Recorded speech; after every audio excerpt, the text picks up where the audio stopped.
So hello students, and this video is especially for those students who have given NEET 2025 and planning to take a drop in 2026. This video is for the first time dropper, the second time dropper, the third time dropper, and those who want to drop, who want to take one more risk, who want to spend one more year to take the fourth drop. कुछ लोग होंगे जो fifth drop भी ले रहे होंगे.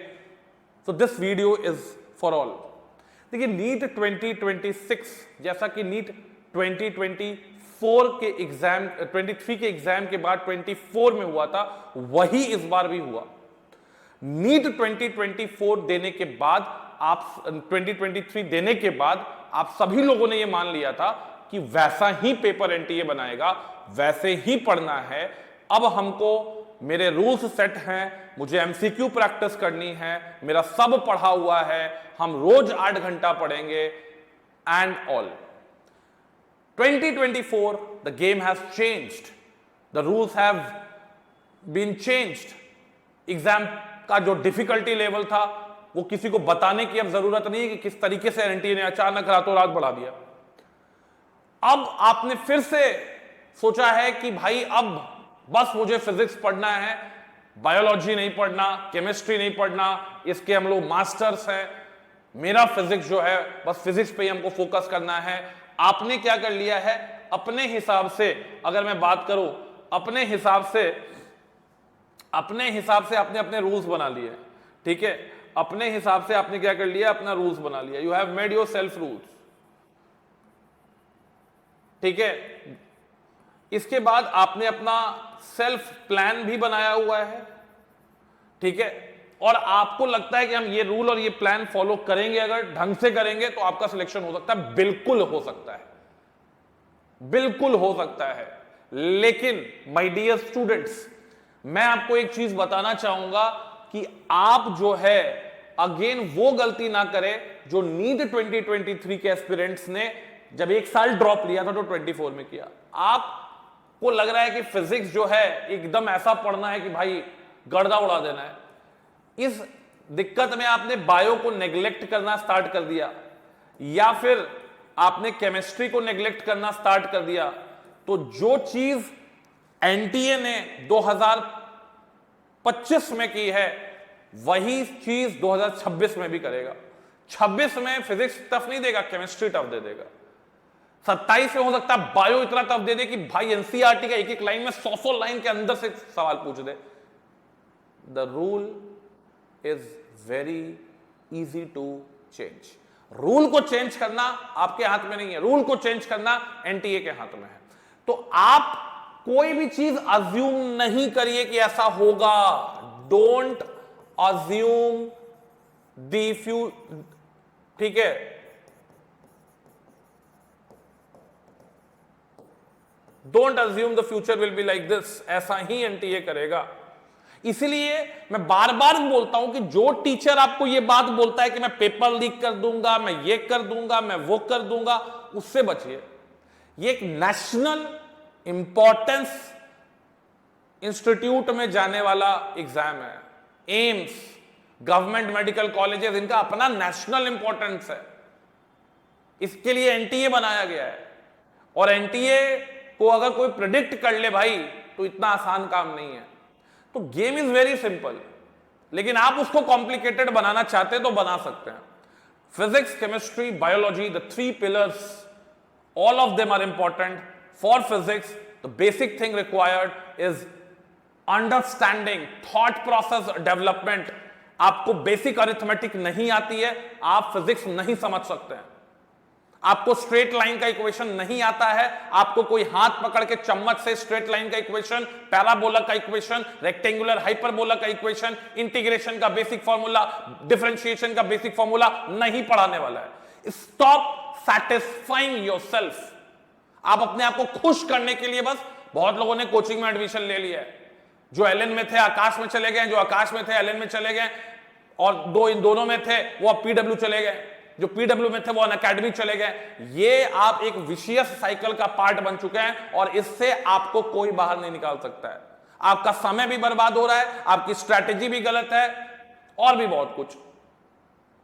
सबसे पहले मैं गार्जियन से रिक्वेस्ट करूंगा, पेरेंट्स से रिक्वेस्ट करूंगा, आपका बच्चा अगर नीट नहीं करना चाहता है, ऐसे मैं बहुत सारे बच्चों को जानता हूं जिसके पापा मम्मी सिर्फ सोसाइटी को दिखाने के लिए, क्योंकि 3 साल बच्चा ड्रॉप ले लिया है, अब अगर बच्चा बीएससी करता है या कुछ और करता है तो सोसाइटी में नाम खराब होगा, सोसाइटी में 10 चीजें बोली जाएंगी। भाई छोड़ दीजिए, ये रैट रेस में भागना छोड़ दीजिए। आपका बच्चा का मन नहीं है, आप जबरदस्ती उसको फोर्स किए जा रहे हैं कि बेटा 4था ड्रॉप ले ले, बेटा 5वां ड्रॉप ले ले। उसका मन भी तो होना चाहिए, वो अपने आप को एक जब एप्रॉन में देखे तो उसको अच्छा फील होना चाहिए। उसको नीट को लेकर उसको बहुत ज्यादा मोटिवेशन, सेल्फ मोटिवेशन बहुत हाई होना चाहिए। आप उसको फोर्स किए जा रहे हैं, आप एक कोचिंग से निकाल के दूसरे कोचिंग में, दूसरे से तीसरे कोचिंग में, और इससे उसका साल खराब हो रहा है, उसकी मेंटल स्टेट खराब हो रही है। वो बोल नहीं पा रहा है आपको कि पापा मेरे लिए नीट नहीं है, मुझे डॉक्टर नहीं बनना है,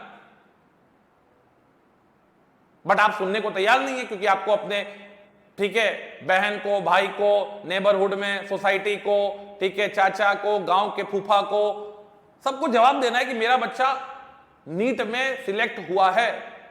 प्रतिष्ठा में प्राण गंवाने की काम आप लोग कर रहे हैं, और आपके एक्सपेक्टेशन का बोझ बच्चों पे है। अब उससे मेन फायदा किसको हो रहा है? उससे मेन फायदा हो रहा है कोचिंग माफियाज को, जो फिर से आपको 6,000 में कोर्स, कोई 60,000 में कोर्स, कोई 90,000 में कोर्स आपको बेच रहा है। कोई नहीं बात कर रहा है कि आपका बच्चा का सिलेक्शन होगा या नहीं होगा, उसका मन ही नहीं है। आपको बस है कि बस अपने आप को सेटिस्फाई कर ले कि अरे 1 साल में नहीं हुआ, दूसरे साल में हो जाए, 2-3 साल में नहीं हुआ, थोड़ा बड़ा एग्जाम है, 5वां साल में हुआ। इस मेंटालिटी से, इस एक पूरे के पूरे माया जाल से पेरेंट्स को बाहर निकलना बहुत जरूरी है, स्टूडेंट्स को बाहर निकलना जरूरी है। सिर्फ नीट ही एक करियर ऑप्शन नहीं है, बहुत सारी चीजें हैं। आपका बच्चा हो सकता है बीएससी करके कुछ अच्छा कर ले, आपका बच्चा हो सकता है कि नॉर्मल ग्रेजुएशन करके गवर्नमेंट नौकरीज कर ले, इंडियन आर्मी में चला जाए, कोई बैंक में नौकरी करना चला जाए। There are multiple options.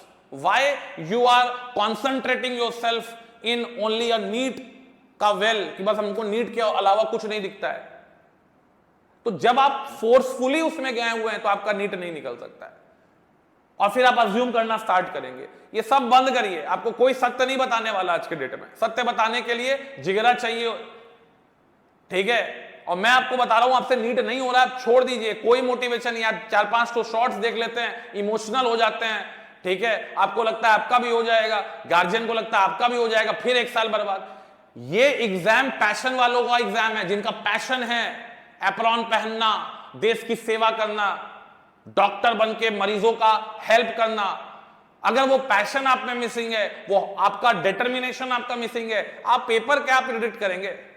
और ये कोचिंग वाले आपको बेवकूफ बनाते रहेंगे कि हम ये कर रहे हैं, हम वो कर रहे हैं, हम ये बैच में ये टीचर चेंज कर रहे हैं, वो टीचर चेंज कर रहे हैं, हम एडवांस लेवल चले जाएंगे। अरे कुछ नहीं होगा। थॉट प्रोसेस, मोटिवेशन, ये सब आपके अंदर की चीजें हैं।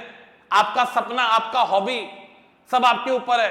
अरे सिंपल सी एक बात बताओ ना, कि अगर तुमको भूख लगा है तभी तो तुम खाना खाओगे।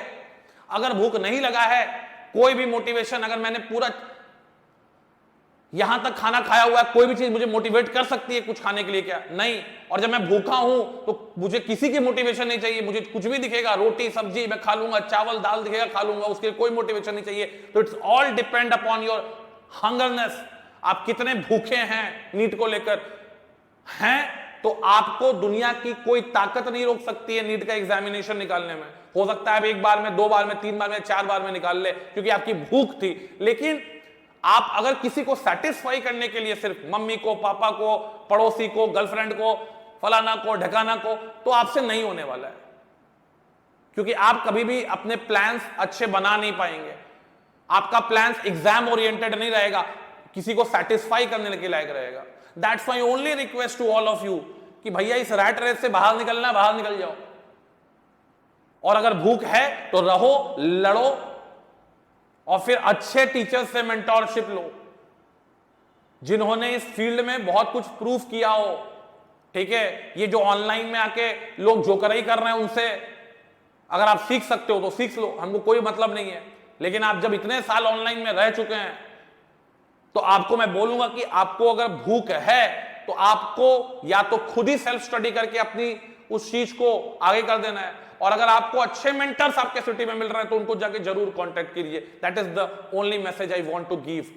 Thank you, love you all, जय हिंद, जय भारत, जय बांग्ला।